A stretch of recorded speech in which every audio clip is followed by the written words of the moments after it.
Part 1. The Cry of the Oppressed. Good evening, dear listener.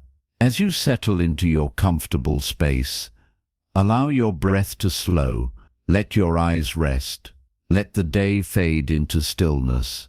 Tonight we begin a journey through one of the most powerful stories ever told, the Exodus.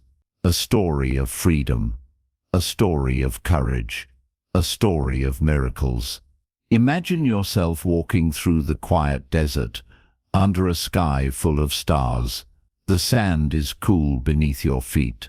The wind is soft, like a whisper from long ago. Now picture a land far away. Ancient Egypt, a land of pyramids and palaces, of gold and power. But not everyone in Egypt is free. The Hebrews, once honored guests, are now slaves, forced to build cities, carry stone, make bricks from clay. Day after day, year after year, their backs ache, their hands bleed, their voices grow tired. But still, they whisper prayers, quiet, desperate prayers. God of our fathers, remember us, and God hears them. Imagine the sound of their prayers rising like smoke from 100 small fires floating up through the night sky. They don't know it yet, but their deliverance is near. In a quiet part of the land, far from Pharaoh's palace, a man named Moses tends sheep. He once lived in Egypt, once wore fine robes and walked marble halls, but now he walks alone with the flocks. Then one day something strange, a bush, burning with fire, but not consumed. Moses steps closer, and from within the flame, a voice, "Moses, Moses," he answers, "Here I am." The voice says, "I have seen the misery of my people. I have heard their cry. I am sending you to bring them out." Moses trembles. He's not young. He doesn't feel ready. "Who am I to go?" he asks. The answer is simple. "I will be with you." Let that rest with you tonight. Sometimes the journey begins not with strength, but with a quiet calling.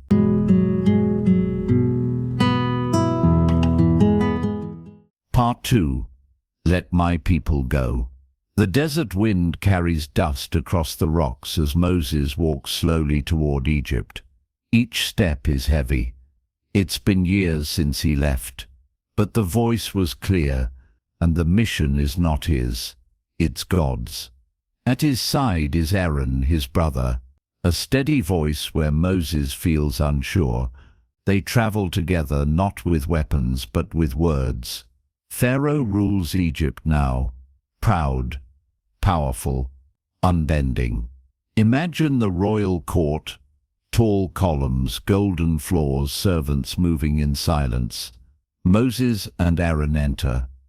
They stand before Pharaoh, quiet, dusty, old. And then the words come, "Let my people go." Pharaoh raises an eyebrow. Maybe he laughs. Who is this God, that I should obey him? He refuses, not just once, again and again. So the signs begin. The river turns to blood. Frogs fill the streets. Nets, then flies. The livestock grow sick. The people grow weary. The sky darkens. Hail falls like fire. Each time, Moses returns. "Let my people go." Each time, Pharaoh hardens. But it's not just Pharaoh who changes. The people of Israel begin to hope. Imagine being a slave your whole life, and then watching nature itself rise up on your side. Each plague is not just judgment. It's a message. You are not forgotten. Still, the final sign has not come, the one that will break the silence completely, but it's near. And through it all, Moses keeps returning, keeps speaking, not because he's fearless, but because he listens. Let that settle with you now. The courage to speak doesn't come from loudness, but from knowing who sent you.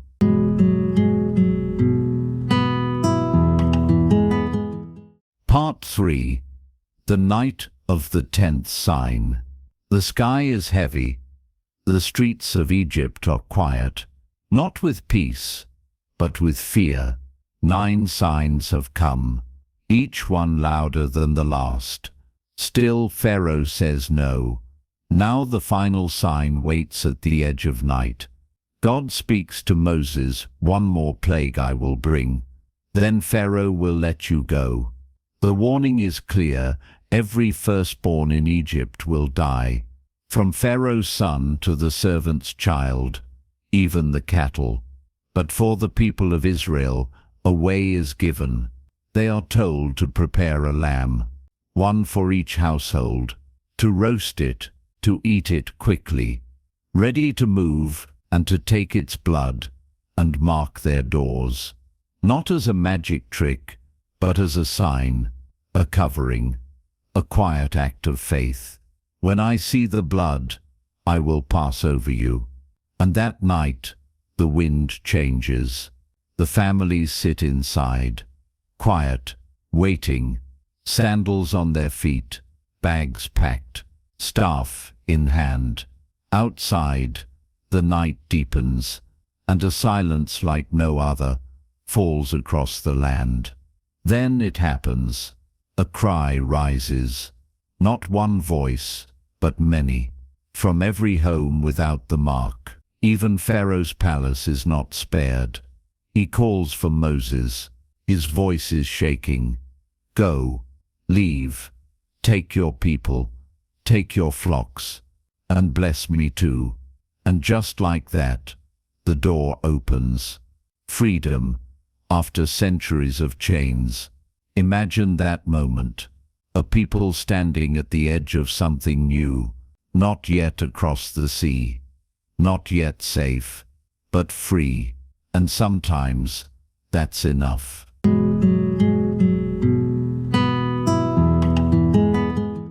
Part 4. The long walk begins. The moon hangs low over Egypt. Doors open. Quiet footsteps fill the streets. The Hebrews move slowly, carefully. Families carry bundles on their backs. Children cling to parents. Elders are helped along. They are walking out of slavery. 400 years of labor, now ending in silence and sand. Imagine being there. The cool night air on your face.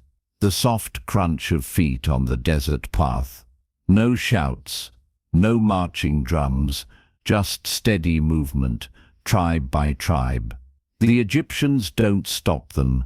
Some even hand them gold, silver, clothing, anything to speed them along. They walk toward freedom, but they don't walk alone.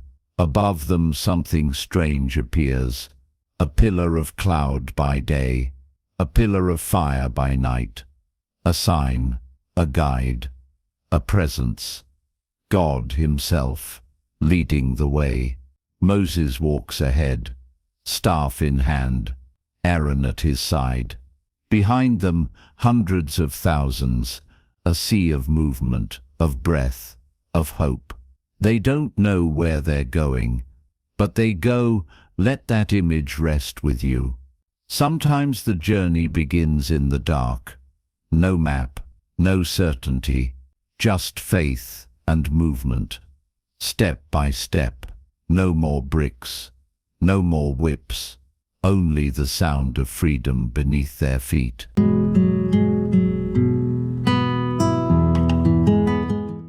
Part 5. The Trap at the Sea. The people walk for days. The desert is wide, the sky open. The pillar of cloud leads them forward. Then God tells Moses to turn, not toward the quickest path, but toward the sea. It seems strange, a hard route, a dead end. But they follow, and they camp by the Red Sea. Waves stretch out in front of them, blue and endless, hills and cliffs on either side. They rest. Children play near the water. Fires crackle. But back in Egypt, Pharaoh wakes from his grief, and his regret turns to rage. What have we done? We let them go. He summons his army, chariots, horses, archers. The full strength of Egypt rolls out into the desert, the sound of wheels, the thundering of hooves. Imagine the dust rising behind them, a storm of fury chasing peace. Back at the sea, a whisper spreads through the camp, then shouting, then panic. The people turn. They see the army, and they cry out to Moses, "Why did you bring us here? Were there not enough graves in Egypt? We're trapped. The waves in front, the army behind, nowhere to go." But Moses stands still. He looks at the people. He looks at the water. And then he says something simple. "Do not be afraid. Stand firm. The Lord will fight for you. You need only be still." Let that settle in you. When everything feels closed in, sometimes the answer is stillness. The sea hasn't parted yet, but the promise hasn't left.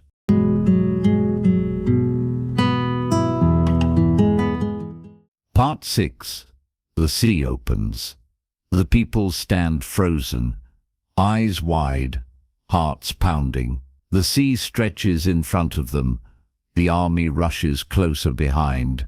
Then God speaks to Moses, "Raise your staff, stretch out your hand over the sea." Moses lifts his arm, slowly, steadily. And then the wind begins. First a whisper, then a roar. A mighty wind from the east pushes against the sea, and the waters move. Not just rippling, not just waves. They split.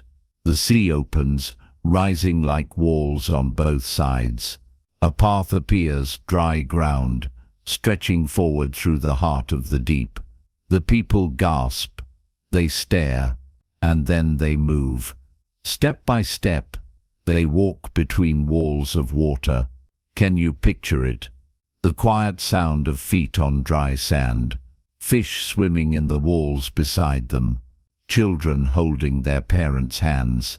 Above them the pillar of fire shifts, moving behind them now, standing between them and the army.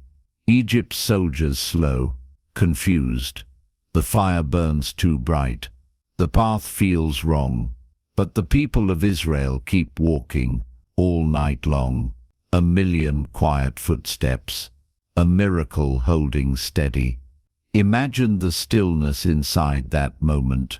Not fear, not noise, just awe. The impossible has opened, and they walk through it.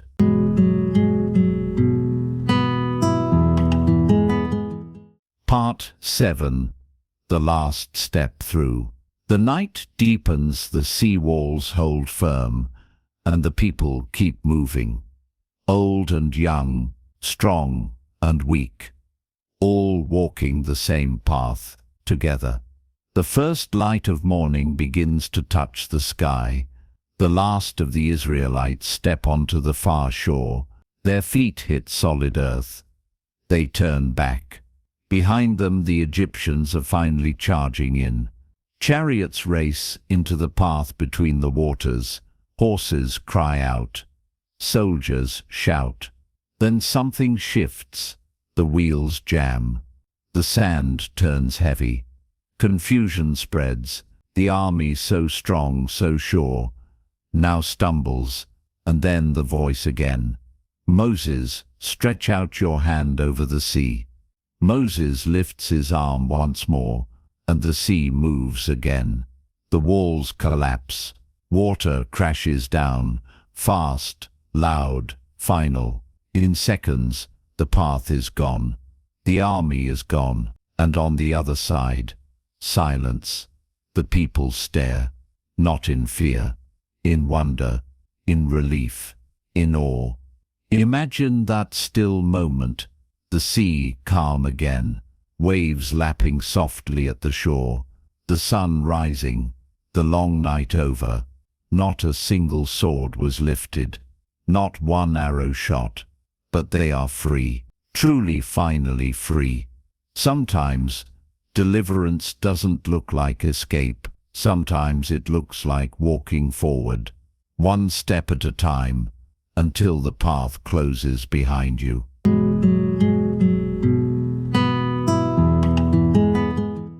Part 8. A Song of Freedom. The people stand by the water's edge, wet sand beneath their feet, the sea behind them, still and quiet now, and then it begins. A song, not loud at first, just a single voice, Moses, then others join. Hundreds, thousands. The song rises like a wave. I will sing to the Lord, for he has triumphed gloriously, horse and rider. He has thrown into the sea. It's not just a song of victory. It's a song of survival, a song of finally, of after all this time. Imagine it. Families who once cried in slavery, now lifting their voices in joy. Children who had never known freedom dancing in the sun. Then Miriam, Moses' sister, takes a tambourine. She leads the women in dance. They sing, they laugh, they praise. The air is full of sound, but it's not noise. It's release. They don't sing because everything is easy now. They sing because they made it through. The fear didn't win. The sea didn't stop them. And sometimes that's all you need to sing. No map ahead, no plans made. Just this moment, alive, free, safe. Let that moment rest in you. No past pulling you back. No storm chasing you down. Just the quiet warmth of the morning sun and a reason to sing.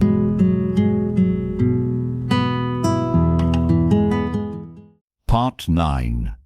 The Journey Through the Wilderness. The song fades into silence. The people begin to move again, this time into the wilderness. No more walls of water, no more chariots chasing them, just open land, dry, endless, unfamiliar. It doesn't take long before the struggle begins. The water they brought runs low. The sun beats down. They find a spring, but the water is bitter, undrinkable. The people cry out, "What will we drink?" Moses turns to God, quietly, faithfully, and God answers. He shows Moses a piece of wood. Moses tosses it into the water, and the water becomes sweet, drinkable, safe. Then again, they walk. Days go by. Hunger sets in. The people complain. "We should have stayed in Egypt. At least we had food." They forget the slavery, forget the chains, but God doesn't forget them. That evening, something gentle falls from the sky, soft, white, quiet. It covers the ground like dew, manna, bread from heaven. Each morning it appears, enough for the day, never too much, never too little, and in the evenings quail arrive, filling their camp with meat. No feasts, no luxury, but enough. Let that sink in. Sometimes what you need most isn't more, it's enough. God doesn't just part seas, He provides in the silence too. Imagine waking up to a quiet sunrise, stepping out of your tent and gathering bread from the ground. Still sleepy, still unsure, but fed.